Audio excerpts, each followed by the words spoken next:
Lamine Yamal est revenu sur le ballon d'or remporté par Ousmane Dembélé. Il a déclaré honnêtement, si je suis sincère, je pensais que j'allais le remporter ce jour-là à cause de beaucoup de choses qui se sont passées. En y repensant, je pense que c'était très bien pour moi que Dembélé l'ait remporté. Au-delà de m'avoir aidé à grandir personnellement, je ne pense pas que c'était le bon moment pour moi de le remporter parce que j'étais encore un gamin.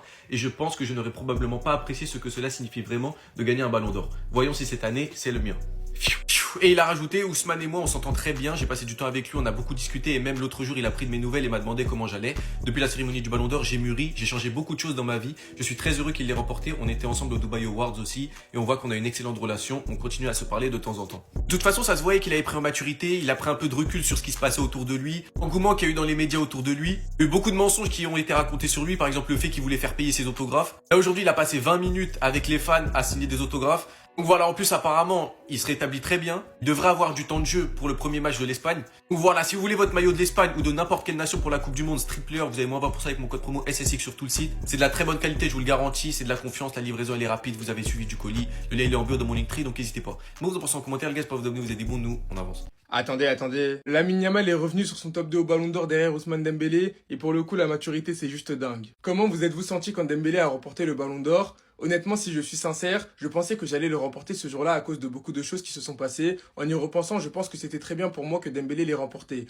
Au-delà de m'avoir aidé à grandir personnellement, je ne pense pas que c'était le bon moment pour moi de le remporter parce que j'étais encore un gamin et que je n'aurais probablement pas apprécié ce que cela signifie de vraiment gagner un ballon d'or. Voyons si cette année c'est le mien. La maturité qu'il affiche, c'est du grand n'importe quoi. Il a rajouté également Ousmane et moi, on s'entend très bien. J'ai passé du temps avec lui, on a beaucoup discuté. Depuis la cérémonie du ballon d'or, j'ai mûri, j'ai changé beaucoup de choses dans ma vie. Je suis très heureux qu'il l'ait remporté. Mis à part ça, il y a également d'autres déclarations. Les joueurs hors Barça que j'aime voir jouer, Neymar, Doku, Cherki. Pour son premier souvenir de la Coupe du Monde, il a répondu que c'était le match Allemagne-Brésil et la finale Argentine-Allemagne en 2014. Il a aussi parlé de son bandage à la main. J'ai un bandage à la main car une fois je me suis fait mal en jouant à la play. Puis ensuite j'ai vu que ça m'allait bien. On me faisait la blague comme quoi j'étais Benzema. Du coup ça me va bien et je l'ai gardé. Et pour finir, on lui a demandé quand vas-tu enlever ton appareil dentaire et il a répondu après la Coupe du Monde je ne l'aurai plus. Il y a mal sur son appareil dentaire, pour le coup ça va être drôle. Mais en tout cas personnellement je retiens que du bon et je pense que les Madrilènes aussi. Bref, en tout cas n'hésitez pas à me donner vos avis dans les commentaires histoire de savoir ce que vous en pensez et moi je lirai tout ça.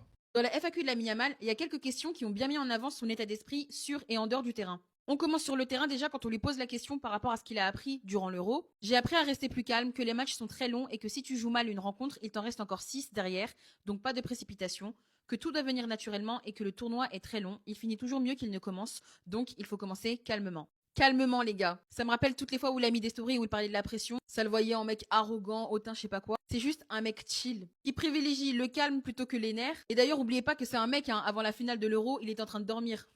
Toujours sur le terrain, on continue, il donne son avis sur la VAR. Je pense que c'est finalement une solution équitable, mais il est vrai que dans certains cas, cela ralentit considérablement le jeu. Quand un match est interrompu pendant 6 minutes entières, je trouve que c'est trop long, quelle que soit l'importance de la décision, qu'il y ait hors-jeu ou non.